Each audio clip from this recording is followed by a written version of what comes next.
FIR ಬಗ್ಗೆ ನಾನು ಬಹಳ ಮುಖ್ಯವಾಗಿ ರಮೇಶ್ ಅಣ್ಣಂಗೆ, ಆಮೇಲೆ ಕೇಶವ್ ಅವ್ರಿಗೆ, ಆಮೇಲೆ ರಮಣ ಅವ್ರಿಗೆ ನಾನು ಥ್ಯಾಂಕ್ಸ್ ಹೇಳಬೇಕು. FIR ಅಂದ್ರೇ ಇವಾಗ ಆ ಟೈಟ್ಲಲ್ಲೇ ಅದಕ್ಕೊಂದು ಸಣ್ಣ ಕುತೂಹಲ ಇದೆ. ಏನಕ್ಕೆ FIR ಅಂತ ಇಡ್ತಾರೆ, ಅಥವಾ 6 to 6 ಅಂತ ಏನಕ್ಕೆ ಇಡ್ತಾರೆ ಅಂತ. ಸೊ ಇಂಥ ಒಂದು ಕಥೆ ಮಾಡ್ಬೇಕಾದ್ರೆ ಪಾತ್ರಗಳು ಯಾವ ಥರ ಇರಬೇಕು, ಆ ಪಾತ್ರದಲ್ಲಿ ನಾವೇನು ಹೀರೋ ವಿಲನ್ನು ಅಥವಾ ಏನು ಕರಿತೀವಿ ಅದೆಲ್ಲದಕ್ಕಿಂತ ಹೆಚ್ಚಾಗಿ ಎಲ್ಲ ಪಾತ್ರಗಳು ಬಹಳ ಮುಖ್ಯ ಆಗುತ್ತೆ. ಸೊ ಹಾಗಾಗಿ ಒಂದು ನೆಗೆಟಿವ್ ಶೇಡಲ್ಲಿ ಅಥವಾ ಗ್ರೇ ಶೇಡಲ್ಲಿ ಯಾರು ಕಾಣಿಸ್ಕೋತಾರೆ ಅವರು ಬಹಳ ಚೆನ್ನಾಗಿ ತೆರೆ ಮೇಲೆ ಬಂದು ಅವ್ರ ಕ್ಯಾರೆಕ್ಟರ್ ಬಹಳ ಬಿಗಿಯಾಗಿದ್ದಾಗ ಮಾತ್ರ ಒಂದು ಹೀರೋ ಕ್ಯಾರೆಕ್ಟರ್ಗಾಗಲಿ ಅಥವಾ ಒಂದು ಪೊಲೀಸ್ ಕ್ಯಾರೆಕ್ಟರ್ಗಾಗಲಿ ಬಹಳ ತೂಕ ಇರುತ್ತೆ. ಅಂಥ ಒಂದು ಅವಕಾಶನ ನನಗೆ ಕೊಟ್ಟಿದ್ದಾರೆ. So first of all Yash Shetty ಅವ್ರಿಗೆ ನಾನು ಬಹಳ ಥ್ಯಾಂಕ್ಸ್ ಹೇಳಬೇಕು. ಅವರು ಬಹಳ ಇಂಟೆನ್ಸ್ ಆಗಿ ಕಾಣಿಸ್ಕೊಂಡಿದ್ದಾರೆ ಈ ಸಿನಿಮಾದಲ್ಲಿ. ಆಮೇಲೆ ಕಥೆ ಹೇಳಬೇಕಾದ್ರೆ ಹೇಳಿದ್ರು, ಅಂದರೆ ನನ್ನ ಇನ್ವಾಲ್ವ್ಮೆಂಟ್ ಯಾವ ಥರ ಇರಬೇಕು ಈ ಕಥೆಯಲ್ಲಿ, ಹೇಗಿರುತ್ತೆ ಅಂತ. ಸಾಮಾನ್ಯವಾಗಿ ಸಿನಿಮಾಗಳಲ್ಲಿ ಮಾತುಕತೆ ಆಡ್ಕೊಂಡು ಸೀನ್ಗಳು ಹೋಗುತ್ತೆ. ನನಗೆ ಈ ಸಿನಿಮಾದಲ್ಲಿ ಆ ಥರ ಅಲ್ಲ, ಫೈಟ್ ಮಾಡಿಕೊಂಡ್ರೆ ಸೀನ್ ಮುಂದಕ್ಕೆ ಹೋಗ್ತಾ ಇರುತ್ತೆ. ಸೊ ಅಷ್ಟು ಚೆನ್ನಾಗಿ ಆ ಸ್ಕ್ರೀನ್ ಪ್ಲೇನ ಆ ಥರ ಮಾಡಿದ್ದಾರೆ. ಆಮೇಲೆ ಥ್ರಿಲ್ಲರ್ ಮಂಜು ಮಾಸ್ಟರ್ ಇರೋದು ನನಗೊಂಥರ ಪುಣ್ಯ, ನನ್ನ ಜೀವನದಲ್ಲಿ ಸಿಕ್ಕಿರೋ ನನಗೆ ಪುಣ್ಯ ಅಂತ ನಾನು ಹೇಳೋದಕ್ಕೆ ಇಷ್ಟಪಡ್ತೀನಿ.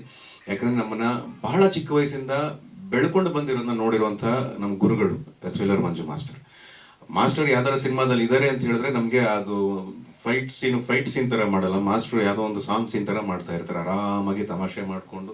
ಸ್ಟ್ರೇನೇ ಕೊಡೋದೇನೆ, ಅದು ಬರೀ ನಮಗೆ ಅಂತಲ್ಲ, ಯಾರಿಗೂ ಸ್ಟ್ರೇನ್ ಕೊಡಲ್ಲ.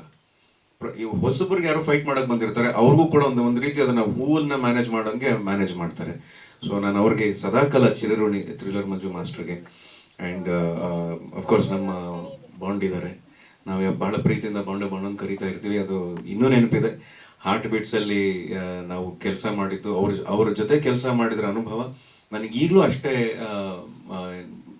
ಅಂದರೆ ಬಹಳ ಹೊಸದಾಗಿದೆ. ಯಾಕಂದರೆ ಅವ್ರ ಯೋಚನೆ ಅಷ್ಟು ಹೊಸದಾಗಿತ್ತು, ಅವರ ಎಕ್ಸಿಕ್ಯೂಷನ್ ಅಷ್ಟು ಹೊಸದಾಗಿತ್ತು. ಅವಾಗ ರೇಗಿಸ್ತಾ ಇರ್ತೀನಿ, ಯಾವಾಗ ಮಾಡೋಣ ಹಾರ್ಟ್ ಬೀಟ್ಸ್, ಆವಾಗ ಬಡ್ದಿದ್ದು ಹೃದಯ ಇನ್ನೂ ಬಡಿತಾನೆ ಇಲ್ವಲ್ಲ ಅಂತ.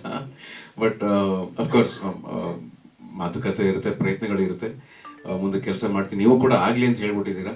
ಸೊ ಅದಕ್ಕೆ ಬೇರೆ ಆಪ್ಷನ್ ಇಲ್ಲ ಅಂತ ನಾನು ಅನ್ಕೋತೀನಿ. ಹೌದು.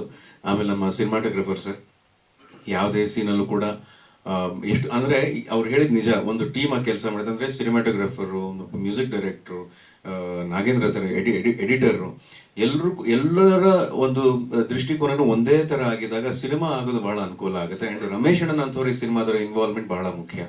ಯಾಕಂದರೆ ಹೊಸ ನಿರ್ಮಾಪಕರು ಬರ್ತಾರೆ, ಅವ್ರಿಗೆ ಬಹಳ ಎಕ್ಸೈಟ್ಮೆಂಟ್ ಇರುತ್ತೆ, ಎಂಥೂಸಿಯಾಸಮ್ ಇರುತ್ತೆ. ಆದರೆ ಸಿನಿಮಾ ಗೊತ್ತಿರೋರು ಬರಬೇಕು, ಸಿನಿಮಾದ ಸೂಕ್ಷ್ಮತೆಗಳು ಗೊತ್ತಿರೋರು ಬರಬೇಕು. ಆವಾಗ ಅವ್ರ ಜೊತೆ ಕೆಲಸ ಮಾಡಿದಾಗ ಸಿನಿಮಾ ಎಷ್ಟರ ಮಟ್ಟಿಗೆ ಅದನ್ನು ಪ್ರಮೋಟ್ ಮಾಡಬೇಕು, ಅದನ್ನು ಯಾವ ರೀತಿ ಅದನ್ನು ಜನರಿಗೆ ತಲುಪಿಸ್ಬೇಕು ಅನ್ನೋ ಶ್ರಮ ಎಲ್ಲ ಅವ್ರನ್ನ ನೋಡಿದಾಗ ನಮ್ಗೆ ಅರ್ಥ ಆಗುತ್ತೆ.